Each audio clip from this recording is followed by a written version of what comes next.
Hello বন্ধুরা, সুজাতা আরোহ ব্লগের নতুন একটি ভিডিওতে তোমাদের সকলকে স্বাগতম।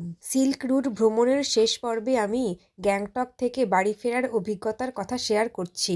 আমাদের ফেরার টিকিট একটি ট্রেনে না পাওয়ার কারণে Teesta Torsa, Darjeeling mail, Kamrup express, Uttarbanga express এই 4টি ট্রেনে মিলিয়ে মিশিয়ে টিকিট কাটা হয়েছিল।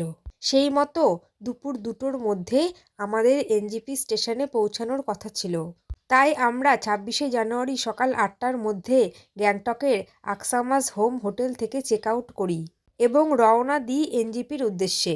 অত সকালে কেউ ব্রেকফাস্ট করতে পারেনি, তাই হোটেল থেকে চা খেয়ে বেরিয়েছিলাম ও ব্রেকফাস্ট প্যাক করে নিয়েছিলাম রাস্তায় খাওয়ার জন্য। প্রায় 2 ঘন্টা পথ চলার পর তিস্তা নদীর পাড়ে এইরকম একটি সুন্দর লোকেশনে এসে আমরা দাঁড়ালাম ব্রেকফাস্ট করবার জন্য। মেনুতে ছিল নানপুরি আর চানা মশলা। এই জায়গার নাম মনে নেই, তবে এখানকার 360 ডিগ্রি ভিউ ছিল কিছুটা এই রকম। ইচ্ছে করছিল নদীর পাড়ে নিচে গিয়ে কিছুক্ষণ সময় কাটাই। এখানে নদী রাস্তা থেকে অনেকটাই নিচে ছিল, তাই নিচে নামার রাস্তা খুঁজে না পেয়ে ও ট্রেন ধরার তাড়া থাকায় নদীর পাড়ে নামা সম্ভব হলো না। ব্রেকফাস্ট সেরে আমরা আবারও রওনা দিলাম এনজেপির পথে। আমরা অনেকটাই সকালে বেরিয়েছিলাম, তাই ভিড় বা জ্যাম রাস্তায় সেরকমভাবে কোথাও পাইনি। আঁকাবাঁকা পাহাড়ি পথ, উঁচু উঁচু গাছ, এইসব দেখতে দেখতে পথ চলতে খুব ভালো লাগছিল। গ্যাংটক থেকে এনজেপির দূরত্ব 120 কিলোমিটার। সময় লাগে এই 5 থেকে 6 ঘন্টা মতো। কিছুক্ষণের মধ্যেই আমরা বিখ্যাত তিস্তা ব্রিজে গিয়ে উঠলাম।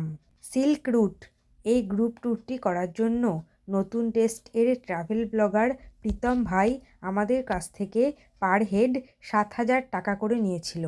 এনজেপি থেকে পাহাড়ে ওঠার সময় যতটা আনন্দ হয়, নামার সময় কিন্তু ততটাই মনটা খারাপ হয়ে যায়।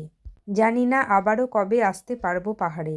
যাই হোক, কিছুক্ষণের মধ্যেই আমরা পৌঁছে গেলাম বিখ্যাত করোনেশন ব্রিজে। শিলিগুড়ির সবচেয়ে লংগেস্ট এই ব্রিজ সংযুক্ত করেছে সড়কপথে আসাম তথা গুয়াহাটির সাথে পশ্চিমবঙ্গকে। যেহেতু সিকিমের পথে এটা একটা সাইট সিইং পয়েন্ট, তাই এখানে অনেক গাড়ি দাঁড়িয়েছিল ও ব্রিজের ওপর অনেক ট্যুরিস্টও তিস্তা নদীর ভিউ এনজয় করছিল।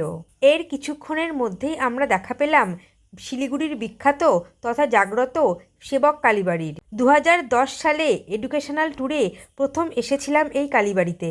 তারপর থেকেই এখানে মায়ের পুজো দেওয়ার ইচ্ছে ছিল। তারপরে 2021-এ করোনার পরে এসেছিলাম, কিন্তু তখন মন্দির কনস্ট্রাকশনের কাজ চলার জন্য মন্দির বন্ধ ছিল, পুজো দেওয়া সম্ভব হয়নি। যাই হোক, মা চাইলে পরে কখনো এখানে এসে নিশ্চয়ই পুজো দিতে পারবো এই আশা রাখি। এখান থেকে কিছুটা এগিয়ে রাস্তার উল্টো দিকেই রয়েছে সেবকের শিব মন্দির।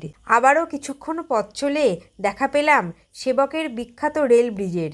কামাখ্যা, গুয়াহাটি, নিউ আলিপুরদুয়ার ও সাইরাং যাওয়ার সমস্ত ট্রেন কিন্তু এই রেল ব্রিজের ওপর দিয়েই যায়। কোনো একদিন কাঞ্চনকন্যা এক্সপ্রেসে ওই ব্রিজের ওপর দিয়ে যাওয়ার অভূতপূর্ব সুন্দর অভিজ্ঞতা আমার হয়েছিল। সেবক রেল লাইন ক্রস করে আবারও এগিয়ে চলা এনজেপির উদ্দেশ্যে। এখন আমরা চলেছি শিলিগুড়ি থেকে 10 কিলোমিটার দূরত্বে অবস্থিত সেবক রোডের কাছে শালুগাড়ার কাছে মহানন্দা ওয়াইল্ড লাইফ স্যাংচুয়ারির মধ্যে দিয়ে।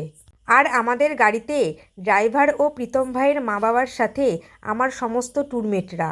এ পথে যতবারই এসেছি কেন জানি না এই ফরেস্ট আমার একটা আলাদাই ভালো লাগার জায়গা। খুব ভালো লাগে এই বনের মধ্যে দিয়ে পথ চলতে, কারণ এই বন পেরোলেই দেখা যায় পাহাড়কে।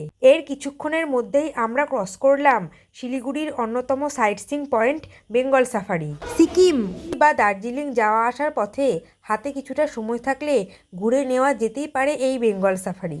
এখানকার বিশেষত্ব হলো বাঘ এখানে খাঁচায় বন্ধ করা থাকে না, বনেই চলে তার অবাধ বিচরণ। যাই হোক, গ্যাংটক থেকে সকাল 8টায় বেরিয়ে দুপুর 1টার সময় 5 ঘন্টার মধ্যেই আমরা পৌঁছে গেছিলাম এনজেপি স্টেশনে। এরপরে আমরা প্রীতম ভাইয়ের আগে থেকে বলে রাখা শুভঙ্কর হোটেলে লাঞ্চ করে নিলাম। মেনুতে ছিল ভাত, ডাল, আলু ভাজা, পাঁপড় ভাজা, সয়াবিন, আলু ফুলকপি, মাছ, লঙ্কা, পেঁয়াজ। রাতের ডিনার আমাদের প্যাকেজেই অন্তর্ভুক্ত ছিল। প্যাকড করা তরকা রুটি নিয়ে পৌঁছে গেলাম এনজেপি স্টেশনের 3 নম্বর প্ল্যাটফর্মে। আমার ট্রেন ছিল 13142 নিউ আলিপুরদুয়ার শিয়ালদা তিস্তা তোরসা এক্সপ্রেস। যার টাইম এনজেপিতে ছিল দুপুর 3টের সময়। আমি 2:45-এর মধ্যেই পৌঁছে গিয়েছিলাম এনজেপি স্টেশনের 3 নম্বর প্ল্যাটফর্মে। স্লিপার ক্লাসে এনজেপি থেকে খাগড়াঘাট রোড স্টেশন পর্যন্ত আমার ট্রেনে ভাড়া পড়েছিল মাত্র 235 টাকা।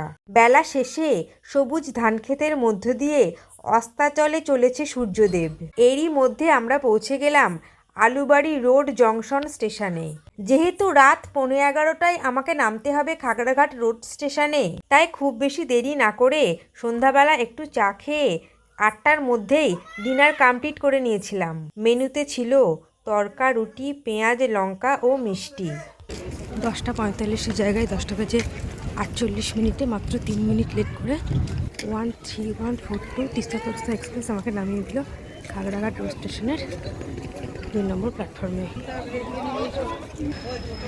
10:50-এ ট্রেন ছেড়ে দিল।